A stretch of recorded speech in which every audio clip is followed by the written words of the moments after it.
Hello दोस्तों, स्वागत है आपका अपने चैनल हिंदी मिरर पर। दोस्तों, जैसे कि आदिकाल के बहुत ही महत्वपूर्ण पॉइंट्स आपके लिए लेकर आ रखे हैं।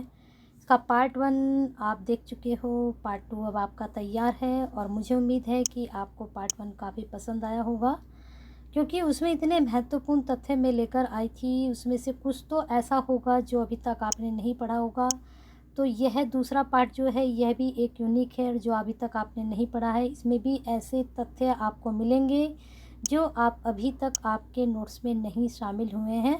तो पूरी वीडियो ज़रूर देखें जो कि आपके नोट्स का हिस्सा बनेंगे। इसमें से महत्वपूर्ण तथ्य, और वीडियो पसंद आती है तो लाइक एंड शेयर तो बनता ही है। जो दोस्त आज ही चैनल से जुड़े हैं वो सब्सक्राइब ज़रूर कर लें, बेल आइकन को हिट कर दें जिससे नए वीडियो के नोटिफिकेशन मिलते रहें। चलिए शुरू करते हैं। यहाँ पर रचना है, यहाँ पर रचनाकार का नाम है, तो शुरू करते हैं।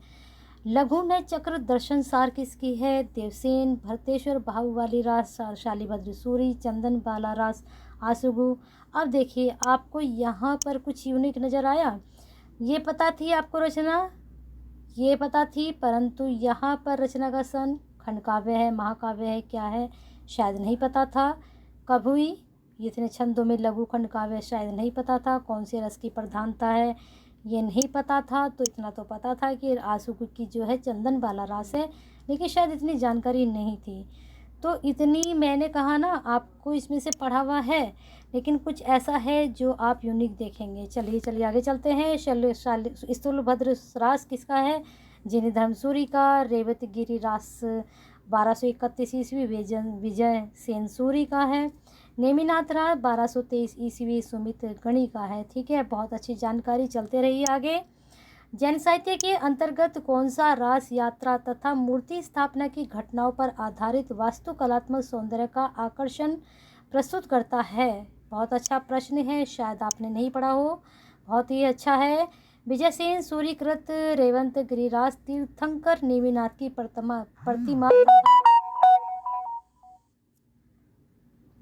प्रतिमा तथा रेवंतगिरी तीर्थ का वर्णन है। तो लगा आपको ये वाला आपका जो पॉइंट है ये बहुत ही यूनिक है। चलिए आगे देखते हैं। देवसेनकृत रसर्वाचार की रचना किस छंद में हुई? दोहा छंद में। मुझे लगता है कि ये मालूम है आप सभी को। व्याकरण ग्रंथ सिद्ध हेमचंद्र शब्दानुशासन के रचयिता हैं। ये भी मोस्टली स्टूडेंट को पता ही है जो पीजीटी टीजीटी की तैयारी कर रहे हैं। तो इतने तो जानकारी आप लोग रखते ही हैं। चलिए अगला देखते हैं पॉइंट।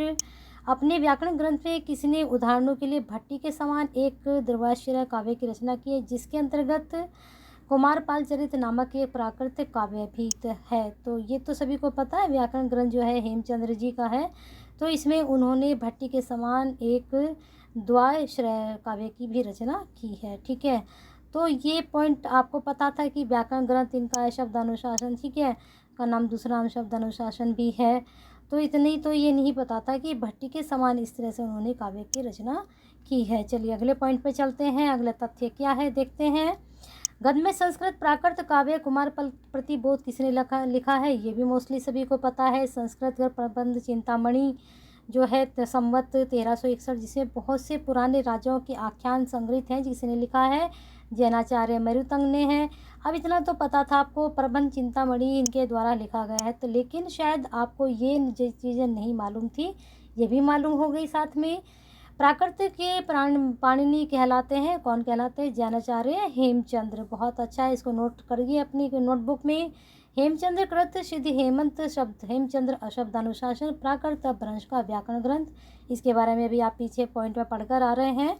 मैंने आपको कहा था कि शब्दानुशासन भी नाम है। देशी नाम माला कुमारपाल चरित ग्रंथों के रचयिता हेमचंद्र हैं। हेमचंद्र से ही संबंधित आपको एक ही जगह इतनी सारी जानकारी प्राप्त हो गई। तो हेमचंद्र से इनमें से अलग शायद कुछ ही पूछा जाए। सारी जानकारी आपको यहाँ पर मैंने दे दी है हेमचंद्र जी के बारे में। अगला देखिए। मालवा नरेश भोज के चाचा मुझ के कुछ दोहे किस ग्रंथ में संग्रहित है? मेरुतुंग ग्रंथ प्रबंध चिंतामणि में। प्रबंध चिंतामणि भी अभी आपने देखा क्या था, ये जैनाचार्य मेरुतुंग के द्वारा। चलिए आगे देखते हैं। सुभाषित संग्रह शारंगधर पद्धति के रचयिता हैं, कौन है? शारंगधर। तो ये तो शारंगधर नाम से ही पता आपको चल जाएगा। चलिए आगे देखते हैं। आगे है प्रमुख रासो ग्रंथ। यहाँ पर ये आप देख चुके हो। अब आगे देखते हैं प्रमुख रासो ग्रंथ कौन से। इसमें मोस्टली तो आपको पता ही है, कुमान रासो के बारे में आपको पता है, बीसल के, हमीर के, प्रमाण, ये तो मोस्टली आपको पता ही होंगे। जो आप काफ़ी टाइम से तैयारी कर रहे हैं टीजीटी पीजीटी की, तो उनके लिए तो ये जानकारी जो है कुछ नई नहीं है। चलिए आगे चलते हैं, कुछ नया लेकर आते हैं आपके लिए, सुनिए। पृथ्वीराज रासो के प्रथम अप्रमाणिक किसने घोषित किया? डॉक्टर बूलर ने किया था, सभी को पता है। कुछ विद्वान ने इसको जो है प्रमाणिक माना, किसी ने प्रमाणिक माना है और किसी ने अर्ध प्रमाणिक माना है। तो अगर मैं आपको बता देती हूँ, अगर आप उसको 3 पार्ट में डिवाइड करके हर एक का नाम अलग अलग लिखोगे तो शायद आपको अच्छे से याद भी हो पाए और शायद आपने बनाए भी होंगे इस तरह के नोट्स। चलिए आगे देखते हैं। पृथ्वीराज रासो में किन 2 रासों की प्रमुखता है? श्रृंगार और वीर, ये भी सबको पता है। पृथ्वीराज रासो की भाषा कैसी है? ब्रज मिश्रित, राजस्थानी या डिंगल? पृथ्वीराज रासो को राजनीति की महाकाव्यात्मक त्रासदी किसने कहा है? अब देखिए, ये पॉइंट आपका बहुत अच्छा बनता है, शायद ही आपको पता हो, ये आपको आज पता चल चुका है, डॉक्टर बच्चन सिंह ने। पृथ्वीराज रासो का काव्य रूप है प्रबंध काव्य, महाकाव्य। पृथ्वीराज रासो में लगभग कितने छंदों का प्रयोग हुआ? ये तो मोस्टली सभी को पता है, इसको बताने की जरूरत नहीं है। राजनीति पाइए, ज्ञान पाइए, सू जानिए, उक्ति जुक्ति पाइए, अर्थ घटी बड़ी उन्मानिए। पंक्तियाँ किस ग्रंथ की है? पृथ्वीराज रासो की है। उक्ति धर्म विश्लास्य, राजनीति नवरस है, खट खट भाषा पुराण च कुरान कथित मया।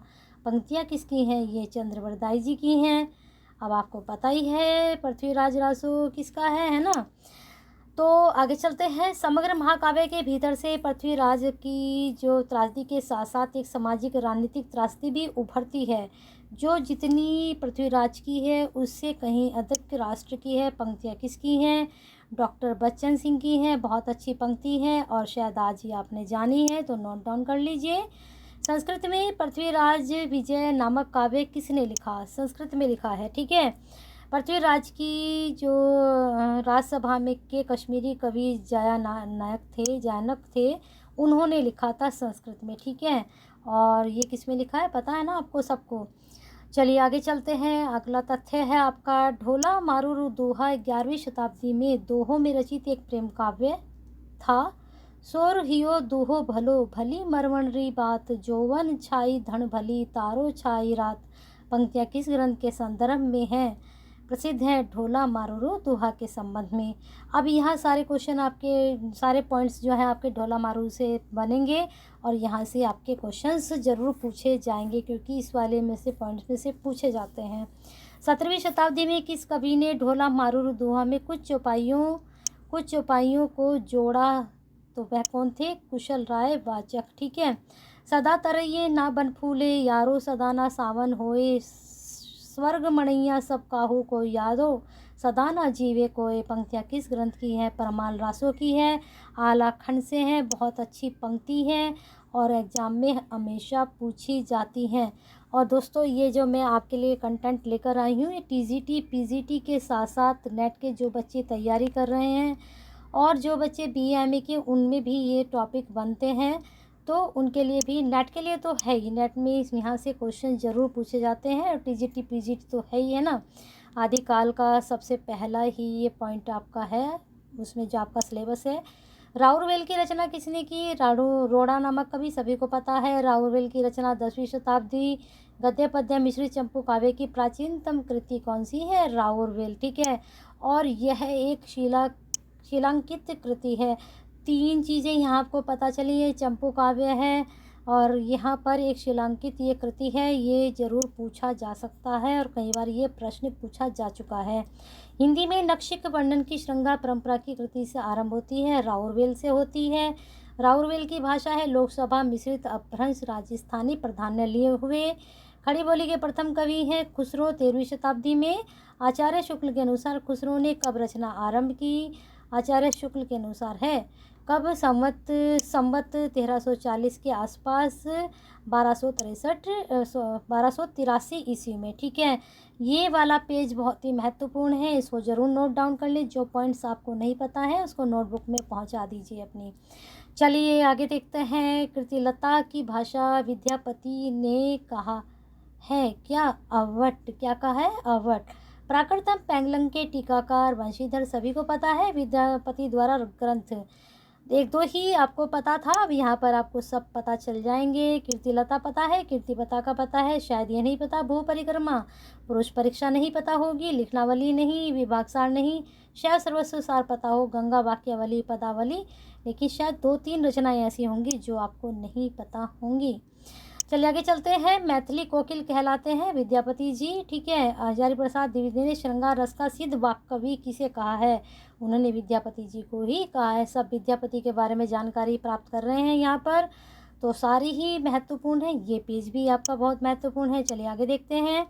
विद्यापति के श्रृंगारिक पदों संदर्भ में कथन किसका है? आध्यात्मिक रंग के चश्मे, बहुत ही महत्वपूर्ण कथन है। मोस्टली 95% मान के चलो ये पूछा जाता है, इसको तो बिल्कुल रट डालिए।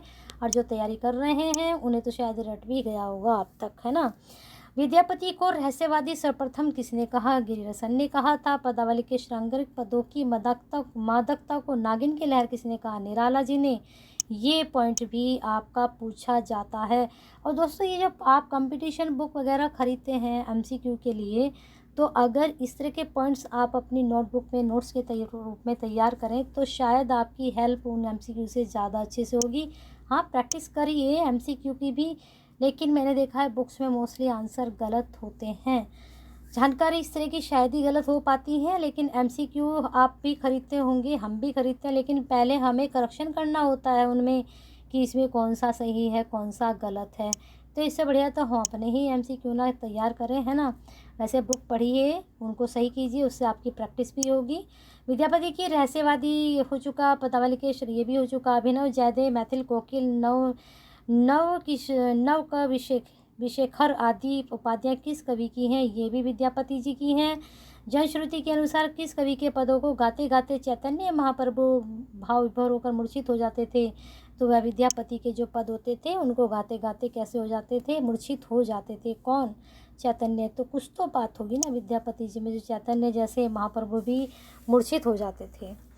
विद्यापति को वैष्णव भक्त कवि मानने वाले प्रमुख विद्वान हैं कौन है? बाबू ब्रजनंदन सहाय और श्याम सुंदर दास। तो उन्होंने कोई गलत नहीं किया, उनको ऐसा माना, और ठीक है। चलिए आगे चलते हैं। आगे देखते हैं पॉइंट। विद्यापति को ये हो चुका हमारा। विद्यापति की पदावली में रहस्यवाद की व्याप्ति मानने वाले प्रमुख विद्वान हैं। पदावली में रहस्यवाद की व्याप्ति सभी जानते हैं, क्या बोलते हैं व्याप्ति को? कौन कौन है? गिरिरसन, नागेंद्र नाथ गुप्त, जनार्दन मिश्र, ठीक है। विद्यापति को शुद्ध श्रृंगारी कवि मानने वाले प्रमुख विद्वान कौन है? हरप्रसाद शास्त्री, रामचंद्र शुक्ल, सुभद्रा झा, राम कुमार वर्मा, रामवृक्ष बेनीपुरी। बहुत अच्छा पॉइंट। विद्यापति किसके दरबार के कवि थे? तिरहुत के राजा शिव सिंह के और कीर्ति सिंह के। तो दो के यहाँ ये दरबार में रहे। खने खने नयन कौन अनुसरई, खने खने बसत धूली तनु भरही। पंक्तियाँ किसकी हैं? विद्यापति की हैं। मुझे लगता है यूनिक पंक्ति आपको आज मिली हैं। अपभ्रंश को पुरानी हिंदी मानने वाले सभी को पता है, ये तो अपभ्रंश हिंदी नहीं है इस मत को मानने वाले, ये शायद यूनिक है आपके लिए। हजारी प्रसाद द्विवेदी जी। चूँकि व्याकरणिक दृष्टि से अपभ्रंश हिंदी से भिन्न है, इसलिए अपभ्रंश को हिंदी साहित्य के इतिहास में सम्मिलित नहीं किया जाना चाहिए, इस मत को मानने वाले हैं रामविलास शर्मा। यूनिक पॉइंट आपके लिए। गाथा को प्राकृत तथा दोहे को अपभ्रंश का मूल मुख्य छंद किसने माना है? ये सभी को पता है ना। चलिए आगे चलते हैं। आगे ख़त्म हो चुके हैं। तो इस प्रकार से आपके जो है आदिकाल से संबंधित बहुत ही ये महत्वपूर्ण तथ्य थे। पता भी नहीं चला कब वीडियो शुरू हुई और कब ख़त्म हो चुकी है। अगर आपको लगता है कि आपको आदिकाल से संबंधित और भी जानकारी चाहिए तो मेरे पास इस तरह के तथ्यों की खान है। उस खान में से अगर आपको कुछ और चाहिए तो मैं जो है वीडियो बनाने के लिए और एक तैयार हूँ। लेकिन इसके बाद आदिकाल के बाद मैं आपके लिए कौन सा है आपका मध्यकाल। मध्यकाल को पता ही है आपको 2 में डिवाइड है, तो हो सकता है उसकी 2 या 3 वीडियो आपको मिल जाएं। तो बने रहिए हिंदी मिरर के साथ। और जो है अगर आपको वीडियो पसंद आई है तो लाइक एंड शेयर तो बनता है, और हिंदी मिरर के साथ आपका साथ ऐसे ही बने रहना चाहिए।